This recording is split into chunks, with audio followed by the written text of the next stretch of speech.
Welcome to today's Daytime Dialogues. I have the great privilege and pleasure to speak with one of the most outstanding educators in our Jewish community, a person who trains educators, Dr. Rona Novick.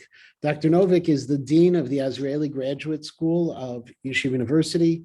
She holds a chair in professional ethics and values. She's a professor of child psychology. She's an author, having written the book, Helping Your Child Make Friends, and the editor of the series, which I really love the title, Kids Don't Come with Instruction Manuals. But most importantly, Dr. Novick is one of those people in our community who's the go-to person. When there's a problem in our community, when there's something we really don't know what to do, she's one of those phone numbers you want to make sure that you have access to help us out. So thank you so much for joining us today. It's a pleasure to see you. Pleasure is mine. So I'm just going to start out with a simple question using your experience in child psychology. And the question you must get asked very often. We've had a very strange couple of years. How long is it going to impact our kids? Is this something we're going to be dealing with generationally? So the answer is it's going to impact them not at all and forever. In the same way that anyone who is, a child who lived through D-Day and the World War II carries with them the memories of what that was like our children will carry with them the memories of the year that there was no fill in the blank, there was no Pesach visit, there was no Hanukkah with family, there was no sixth grade trip. They will remember that. And one of the differences between children's lives and adult lives is our lives are pretty boring and mundane year to year. You know, your 35th year is not so much different than your 36th. But children's years have special events and demarcations that you never are bar mitzvah again. You don't graduate high school any other time than when you graduate high school. And those rites of passage were deeply affected in the past 2 years. And we are raising a generation that will have survived having a very different kind of simcha to mark those rites of passage. Where children are going to have lasting effects, and it won't be forever, but it will take a little while to catch up, are those who had a transition during this time period. I was just visiting a school a week ago, a middle school, and they were realizing that this year's 7th graders never had a transition to middle school. They did their transition year in their school, it would have been 6th grade. They did it online, at home, on Zoom. And then what the teachers were expecting in a 7th grader who's adjusted to departmental teaching, to different levels of expectation, they never had a time to transition. They just came in and poof, you're a middle schooler.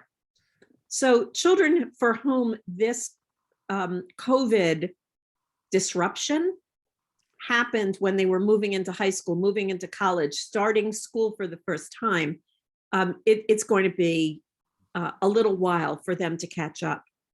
But children are very resilient. Right. So that issue of resilience, I guess, is one of the things I always struggle with people, because adults seem to project their fears and their concerns and their inability to be resilient on kids. And the children seem to come out of it a lot faster. Well, we want to protect children from the dangers and distress of the world. And partly that drives us to say, oh my, it's terrible that they should ever have to experience, X or Y danger or distress. But in fact, they are quite resilient and they have enormous abilities to cope. A lot of it has to do with how we respond. They're going to take their cues from us. All parents have seen this happen. A child falls in the playground. And if that child's mom or caretaker is, oh my goodness, look what happened to you. Oh my goodness, is that knee okay? Look at it bleeding, it's terrible. The child is going to cry and be hysterical.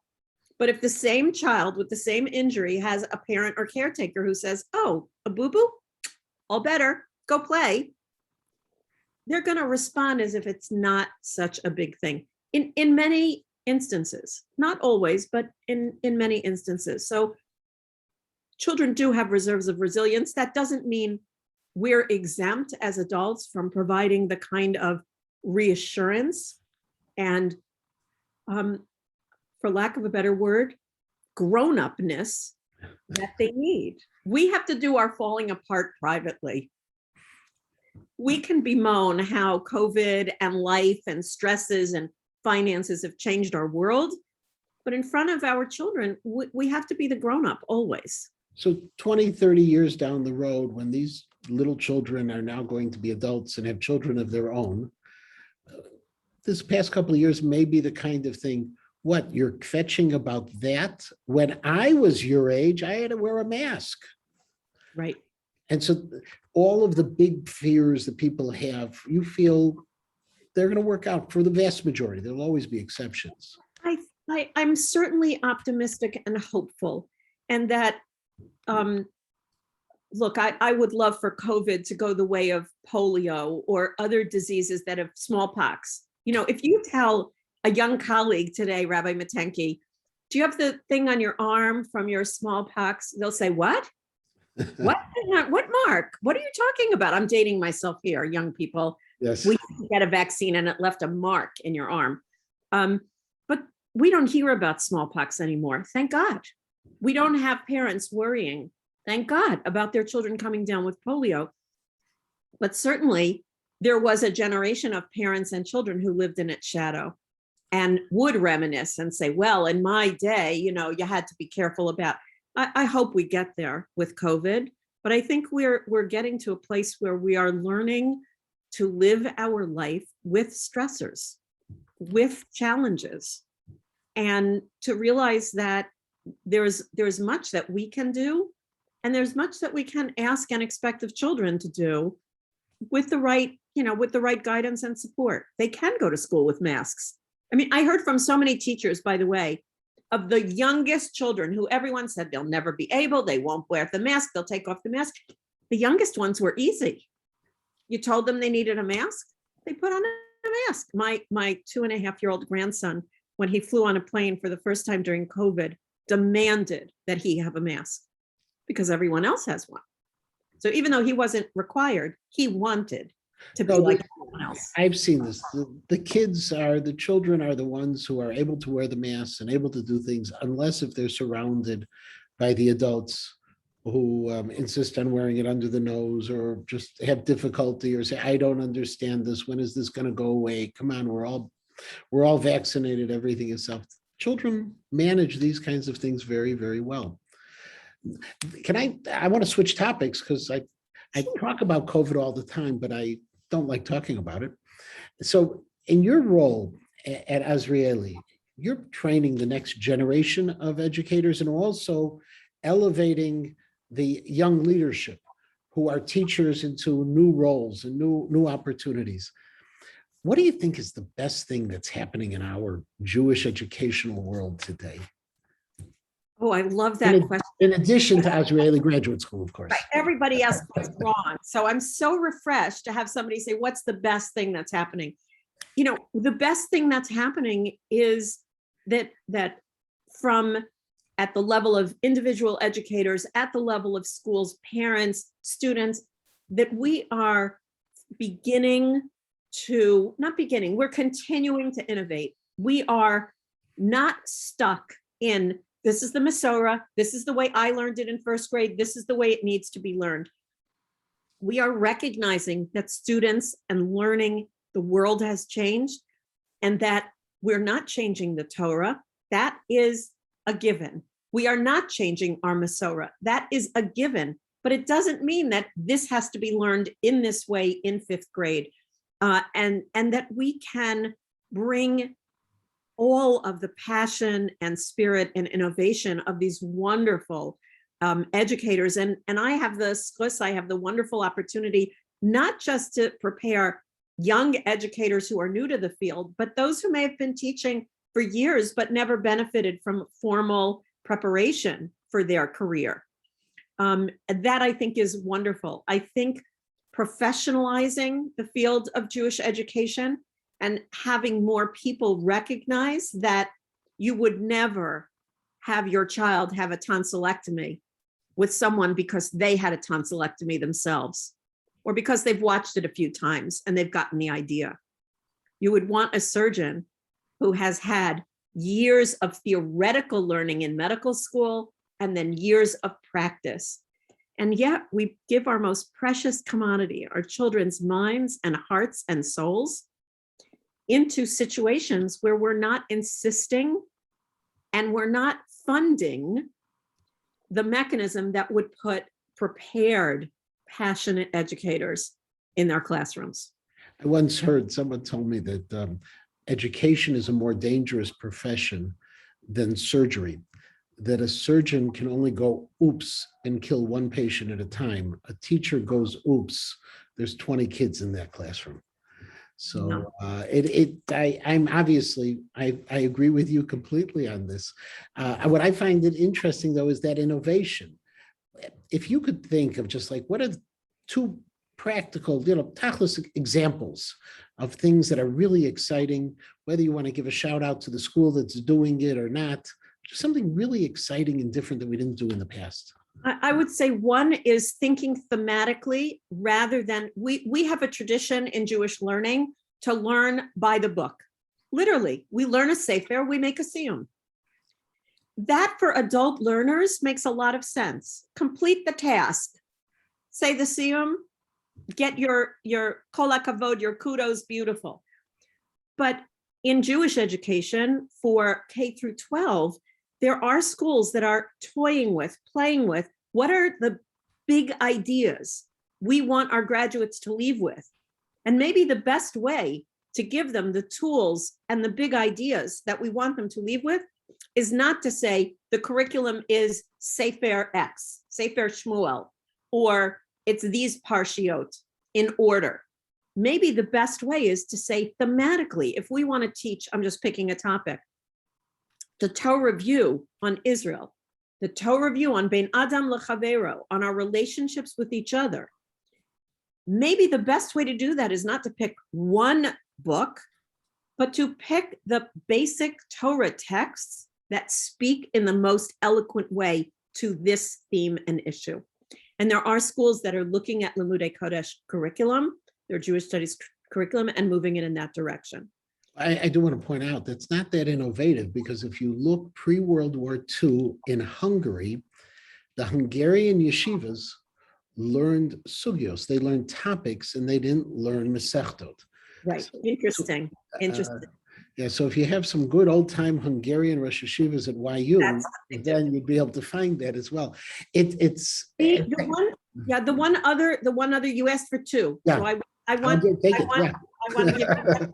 The second thing I think is the emergence or resurgence of focus on the learner at the center, and really thinking about what does it mean to have student-centered learning.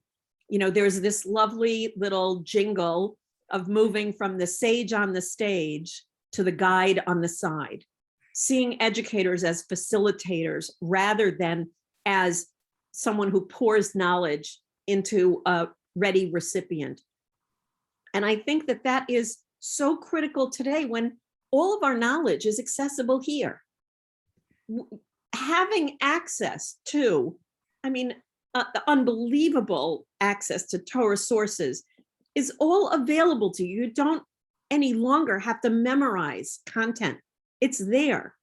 But knowing how to think deeply about things, having a guide on the side who facilitates your development of independent learning skills really creates lifelong learning capacity. Again, I agree fully. We were dealing with it. I saw a lot of fun I had. I was walking today through Ida Crown with some other educators from out of town who came to visit. And I walked into a classroom, and first of all, the Rebbe was referring to a Gemara class, the Rebbe was referring to a Rashbam and another Masechta, and all of a sudden, all the boys have their iPads out, they're pulling up the Masechta, whether it's on this website or that website. It's all available to them. They're able to look at it. They're able to break up into chavrutot real quickly, go through it, find it. He's able to guide them around. Wonderful things. We get to see that as well. I do think that one of the challenges sometimes we have is that people always think about it's like an all or nothing proposition. I think it's probably just something in life. There are some teachers who are, the sage on the stage, and they should stay being the sage on the stage. They do it well, and there are other teachers we should start shifting over. We live in an interesting world where people like it all or nothing. I agree, and I think that we can't, in exactly the same way that we can't make every learner the same, and we have to hanoch lenar al pi darko, we also have to recognize that teachers are unique individuals, and we need to leverage their strengths. And nobody should teach just like Dr. Novick or just like Rabbi Matenki. They should teach in the way that works for them. They have to find their teacher's voice and stance that works for them. So a couple of weeks ago, I was at the Chag HaSmicha at YU, and I saw there were 140 men who were getting smicha, which is very impressive. It was a 4-year, a little bit more than a 4-year group because of COVID. How many students are in Azrieli today? So it depends on how you count, but we have about, at any given time, about 80 master's level students actively in the master's program, and about 70 in the doctoral program, and another 20 who are working towards dissertation, but not as actively engaged in their work. We're the largest preparation program for Jewish educators in North America, with our graduates now all over the world in classrooms and other settings, not only in classrooms, but in adult education, in college settings, in organizations, and bringing that passion for Jewish learning forward, which I think is just amazing. Is that there's a problem I'm hearing of in the Haredi world, in particular, where they used to hire young women post-seminary to be teachers. And now those young women are supporting their husbands, but you can't support them as a half-day teacher in a Judaic studies program.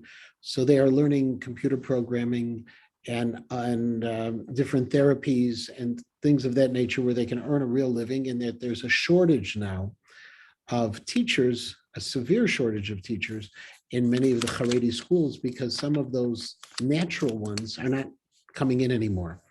Are we having the same problem in the schools in the modern Orthodox world? The entire world is having the same problem. In the secular world, there is a teacher shortage. Over 22 years, the number of people graduating with a degree in education has steadily decreased for 22 years. So people are not choosing the career in Jewish education, not just the Haredi world, but in the modern Orthodox and even the Reform conservative world. The issue with choosing Jewish education as a career is unlike your secular education counterparts. You are very unlikely to have benefits, to have a pension plan, to have a tenure system where you have job security. So if you are passionate about education, why not choose something that gives you better financial security than Jewish education? And I think that is going to be the crisis. It is the crisis looming, because we are losing the people you want educating your children and grandchildren. We are losing them to the therapies, to the business world, not everyone should be a teacher, not everyone can be a teacher, but those whose heart is in teaching and who would be a gift to the classroom are feeling that they cannot, this is not financially viable. Is it financial or is it status? Both. It's both. It's if you were going to give me $1 million, so maybe I would deal with the insult and injury that one suffers as a Jewish educator, being maligned around everyone's Shabbos table, being attacked in the local kosher grocery store, or stopped on Shabbos morning for a parent to complain about something that they didn't like. we have huge boundary issues within our communities that, as a rabbi, I'm sure you could speak, I've never experienced it in my shul, so it's okay. But others, I'm sure I've heard of it. You've heard of it. I have a friend who, Yeah. but so yes, if it was an incredibly coveted and a highly respected position, then maybe the fact that you're not paid so well, that would pull people into the field. But right now, my fear is we're offering neither. We're offering a living wage I always say to the rabbinic students when I speak to them about careers in Jewish education, I said, it's the most rewarding thing you'll ever do in your life. It's just not so financially rewarding. It's interesting in terms of I'm familiar with some studies, including my own dissertation, that dealt with the status of teachers. And it used to be there was an annual survey. I don't remember if it's happening anymore, from Phi Delta Kappa, on the status and the role of teachers. I haven't seen it. I haven't seen it recently, but I remember at that time, the status of teachers was, I think, 2 steps above the garbage collectors in the community. Hopefully it has risen even higher than that since that time. But there was another study that was done at Loyola University based on a study at the University of Chicago about why people become principals of schools. And ultimately it was an element of calling which would indicate that if the status isn't there and the finances aren't there, that at least the calling would be there. Is the calling? Yeah. Yes, the calling is 100% there. I interview almost every applicant to Azrieli, and not one of them, what's interesting to me is not one of them says, I want to teach Gemara, I want to teach Torah, to teach Chumash. They all talk about, I want to touch the minds, the souls, and the hearts of the next generation of committed Torah Jews. That is why I'm doing this. I am doing this because I believe that our Torah is nothing short of magical and amazing. And I want to give students what I experience. I want to be a model for them. I want to lead them in their growth and facilitate their growth. And it's frankly why I continue to be inspired every time. If I get a little bit pessimistic, I'll just talk to one of our applicants or one of our students, and I'm reinvigorated. If you were looking in a crystal ball and looking out 10 years, do you think things will get better in our community in terms of status and finances and training? I hope so, because one of the things that COVID did, and it also was happening before COVID, Jewish learning has exploded. More people are learning in more ways and more places than ever before. It is not something that is relegated simply to a shul or simply to a K through 12 or a college setting. People are really invested in expanding their Jewish knowledge and learning. And because of that, I think more resources will come and more recognition of how do we do this well, and what resources do we need in order to do it well. So I think that's number one. Number two, I think COVID gave all of us a window into what teachers do.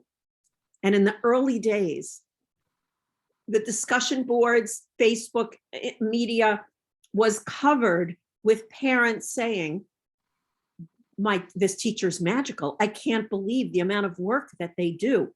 I can't believe how much preparation. I can't believe that they had a window into the world of educators that I hope we will not lose touch with.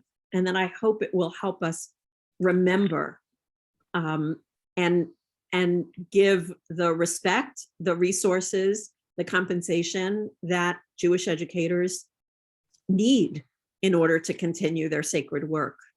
Well, but with your clinical hat on as a psychologist, we could hope, rabbis get to hope, but people forget pretty quickly. I find it amazing, we have, thank God, gone back in so many ways, and people have forgotten some of the lessons we learned.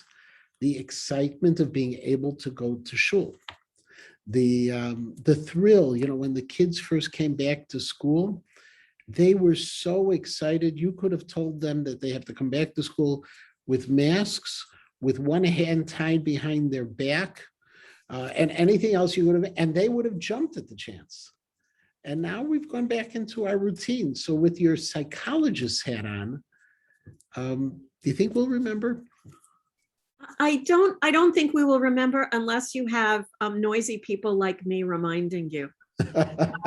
And I think that the other piece, that those of us in the field of education, community leaders, I think we have to advocate for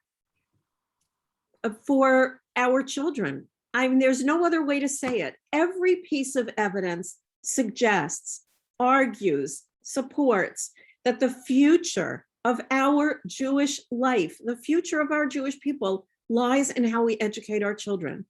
We can't afford to go cheap on this. We just can't.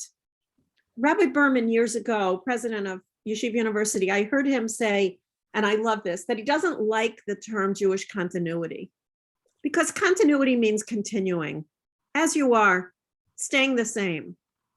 The Jewish people have never been known to stay still. We are a growth enterprise. Jews are about doing better tomorrow than you did yesterday. And I think we have to bring that spirit to Jewish education today. And we have to say, let's look at what we're doing well and make sure we're doing it more. And let's look at the places where we need to do better. And let's make sure that our philanthropic community supports us with the resources we need so we can do it really well, because our future depends on it. I had the pleasure yesterday, one of our donors at Ida Crown, who's an old friend, has an idea of what he wants, an idea to bring some more children into school, to Jewish day schools. And we've been trying to put together a plan that could work. And yesterday he and I were talking, and he made a significant contribution for the plan, even though there's no plan. And he told me, he said, I'm viewing this as a venture capital investment.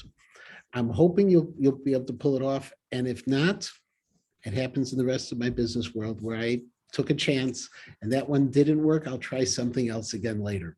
So it's venture capital. Yeah, it was a lot of fun.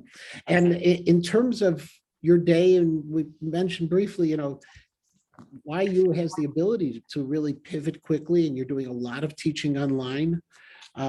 People are able to get the degree, get their graduate degrees fully as distance learners, right? From anywhere in the world. We have students now on most of the continents. We don't have anybody yet in Antarctica or Australia at the moment. I'm sure there's got to be a Chabad there somewhere. I'm sure. But yeah, from anywhere, and we welcome students to apply, and we have very strong philanthropic support to give substantial scholarship to Jewish educators, recognizing that they cannot pay top dollar for what we think is a top dollar program, but we'll support their efforts as best as we can. To your credit, I have teachers who work with me regularly who are either completing degrees, have completed degrees, are Israeli graduates. My son is an Israeli graduate, I'm very proud of. So all of these are possibilities. And I believe it or not, Dr. Novick, our time is wrapping up. It has been so much fun for the 30 minutes. I thank you for your time, but more importantly, I really thank you for the leadership. Every time I hear you, I learn something. But more importantly, every time I get a chance to speak with you, I get more excited about what we get to do every day. Thank you. Can I close with my little advertisement here? Oh, of course.